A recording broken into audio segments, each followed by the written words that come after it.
ሜልጅ አንድ ማወራክ ነገር ነበረኝ። እሺ ለምን ጉዳይ? ደፍኒ ስለምትባል ሴት። ደፍኒ? አዎ ደፍኒ። ማነች እቺ ሴት? የወይዘሮ ሰማሃል ወዳጅና ቤት ውስጥም ጽዳት ነበረች። ታዲያ እቺ ሴት ከኛ ጋር ምን አገናኛት? አሁን ሴት ነው ያለችው? አርፋለች። በጣም አዝናለሁ። አትዘናም ለኔ። በምን ምክንያት ነው ያረፈችው? አዎ እሱ ነው ከቤተሰባችን ጋር እየተገናኘ ያለው። አልገባኝም። ያቺ ደፍኔ የተባለች ሴት የተገደለችው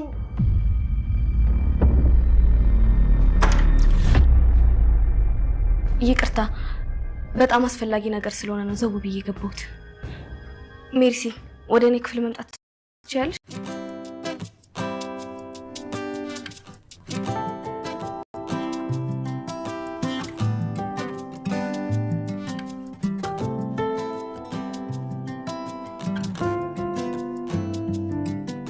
ናፍቀሽኛል።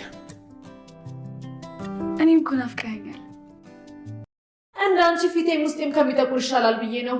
እኔ እንደ ጓደኛ ቀርበሽ ሁሉን ነገር ካወቅሽ በኋላ መጠቀመሽ ታደርግኛለሽ? በእኔ ስም እኮ መነገድ የጀመርሽው አንቺ ነሽ። በየትኛው ስምሽ? አንቺ ወፍራም ጥንቸል፣ አደብሽን ብትይዥ የተሻለ ነው።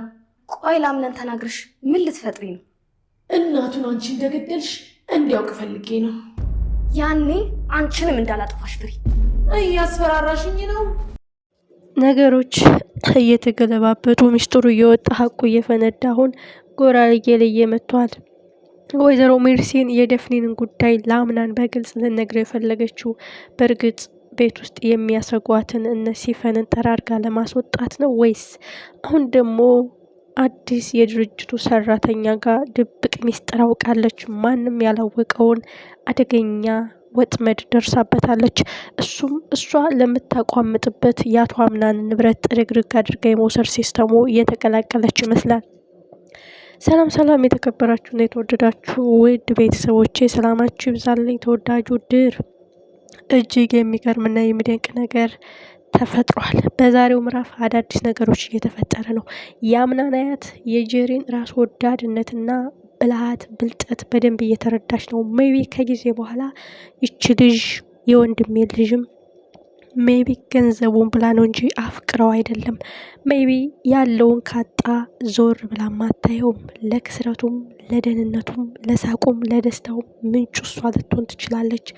ጥቅምና ጥቅም ፈላጊ ከሆነች አሳልፋ ልትሰጠው ትችላለች በማለት እንግዲህ ይች ልጅ ከጎንህ አራቅ፣ ከዚች ልጅ ጋር ተለያይ ልትለው ትችላለች።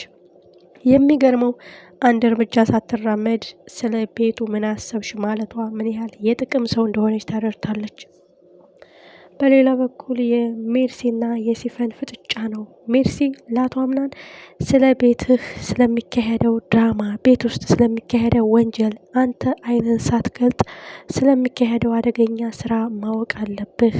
ሜቢ ስለ ደፍኒ የምትባል ሰራተኛ፣ ደፍኒ ማለት የወይዘሮ ሰማሃል አጋዥ ጽዳት ሰራተኛም ነበረች፣ ግን እሷ ተገላለች።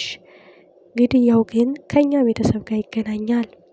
ማን እንደገደላት ብላ እንግዲህ በግልጽ ልትነግረው ስትል ሲፈን በሩን ከፍታ አስቆማታለች።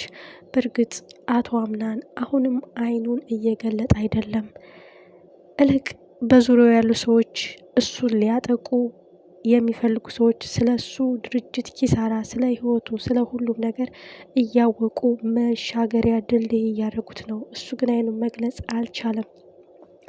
ሜቢ ጁሊያ ጸሐፊዋ የሆነ ነገር የገባት ቢሆንም መረጃና ማስረጃ ሳሊዝ ለአቶ አምናን አልነግረውም የሚለው ነው እንጂ አሁን ደግሞ ሜርሲና ያ አዲስ የመጣው የድርጅት ሰራተኛ ጥምር አባል መሆናቸው የበለጠ ጉዳዩን ቀለል ሊያደርገው ይችላል። ጁሊያ ከደረሰችበት የሁለቱንም ማንነት ልትደርስበት ትችላለች የሚል ግምት አለኝ። ድርጅቱ መክሰሩና ቁልቁል መወርወሩ አንተ ከስር ሆነህ እየመጠመጥክ እንደማያድግ ጥጃ ከኋላ እየጎተትካቸው መሆኑን ሳውቅ በጣም አዝናለሁ በማለት ሚስጥርህ ሚስጥሬ ነው፣ አብረን እንሰራለን በማለት ተስማምተዋል። ትልቁ ጉናውን ልታጋልጣቸው የምትለው ጁሊያ ብቻ ናት። ጁሊያ ከሰውየው ጋር ጥርጣሬ ስላላት በትክክል መረጃ ካገኘች ለአቶ አምናን ከመናገር ወደ ኋላ አትልም።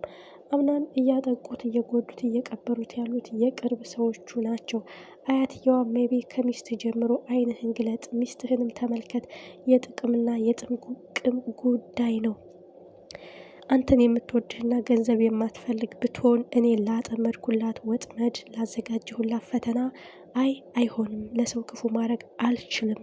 አምናንን የሚጎዳ ማድረግ አልችልም። በአምናን ዙሪያ ያሉ ሰዎች እሱ ራሱ ወስኖ እንዲያርቃቸው ነው እንጂ በእኔ የተዘረጋ ወጥመድ እንዲሄዱ እንዲጎዱ አልፈልግም ማለት ትችል ነበረ። ይህ ማለት ጥቅምና ጥቅም ነው አንተ ጋር ያላከካት በማለት አሳልፋ ልትሰጣት ትችላለች። የሜርሲና የአያትየዋ ፍጥጫ ነው። ሜርሲ እንግዲህ ከአያትየው ጋር ከባድ ጦርነት ላይ ናት። አያትየዋ መስማትም ማየትም አትፈልግም። ግን በዚህ ሁኔታ ሳይሆን አቶ አምናን ስለ እሷ ድብቅ ሚስጥር አውቆ መንቅሮ ከህይወቱ እንዲያስወጣት ነው የምትፈልገው። ለጊዜው ነው ዝምታዋን እየመረጠችው። በዛ ላይ የእትዬ ዛህራ ጉዳይ ነው። እትዬ ዛህራ እንግዲህ ከቤሊል ሻንጣ ውስጥ የጀሪ ልብስ ተደብቆ ስለተገኘ የሆነ ሰው ያቀነባበረው ሴራ እንደሆነ ነግራታለች። አሁን እርስ በራሳቸው እየተጠራጠሩ ነው። ከእትዬ ዛህራና ከሜሪ ቤሊል ውጭ ሌሎቹ እርስ በራሳቸው መጠላለፍ ሊጀምሩ ነው። እጅግ የሚያሳዝን መጨረሻ። አምናን አይኑን መግለጽ አቅቶታል። አሁንም ኦልሬዲ በቤሊል ፍቅር ታውሮ ቤሊልን ወይ አልረዳት ወይ አልተረዳችው። ሁለቱም በግል ስሜት እየነደዱ አሉ። አምናን ከሚስቱ እየሸሸ ቤሊልን መጠጋት ቢፈልግም ቤሊል ነፃነት የሚፈልግ ህይወት ነው የምትፈልገው። በዛ ላይ ጀሪ ይህን ጉዳይ ካወቀች ከባድ ረመጽ፣ የእግር እሳት፣ ጦርነት እንደምታነሳ ስለምታውቅ እጅጉን ትፈራለች። በዛ ላይ የእናቷ ፎቶ ከቤቱ ጋር አብሮ ዶቅ አመድ ሆኖባታል። እሱም ቤሊል በእርግጠኝነት ስለ እናቷ ፎቶ ከአምናን ስልክ ላይ መገኘቱን ስታውቅ በጣም ደስ ነው የሚላት። ማለት ነው ምን ያህል ትኩረት እንደሰጣት፣ ምን ያህል እንደሚከታተላት፣ ምን ያህል ለእሷ ህይወት መገኘት፣ የእሷ ህይወት መለወጥ፣ የእሷ ህይወት መቃናት ኃላፊነት እንደወሰደ። ምክንያቱም ያንን ፎቶ አጋጣሚ ብሎ ስልኩ ባያነሳው ኦልሬዲ ከእሳቱ አብሮ ዶቅ ሆኗል ማለት ነው። አሁን ግን አምናን ስልክ ላይ ፎቶ ሲገኝ ምን ያህል ሰፖርት እንደሚያደርጋት ታውቃለች፣ ትረዳለች ማለት ነው። የጊዜ ጉዳይ ነው እንጂ የሜርሲንና የሲፈን ጉድ ይዘረግፋል። ቀን በቀን አንድ ባንድ የሆነ ሰው ሚስጥራቸውን ሊሰማ ይችላል። ሜርሲን ግን በእያንዳንዱ ፍቻዋ ያገኘችውን አጋጣሚ የተቀበለች ነው መሸጋገሪያ ድልድይ የሆነችው። ከሲፈን ጋርም ሚስጥሯን ስታውቅባት ሚስጥሯን አካፈለቻት። ሁለቱ እጅና ጓንት ሆኑ። አሁን ግን እሷን ፈንግላ መጣል ትፈልጋለች። ትልቁ ጉዳይ ግን አሁን አምናን ያወቀለት ምን እንደሚያደርጋቸው ማሰብ አይከብድም። በዛ ላይ አምናን ካሁን በኋላ ደፍኒ ማናት የሚለው ጥያቄ አያቱ ሊጠይቅ ይችላል። ይቺ ሴትዮ ማናት? ግድያዋስ ከኛ ቤተሰብ ጋር እንድተያያዘ የሚለው ጥያቄ እንቆቅልሽ ሊሆንበት ይችላል። ቀጣይ ክፍል እጅግ አጓጊና ልብ አንጠልጣይ ነው የሚሆነው ማለት ነው።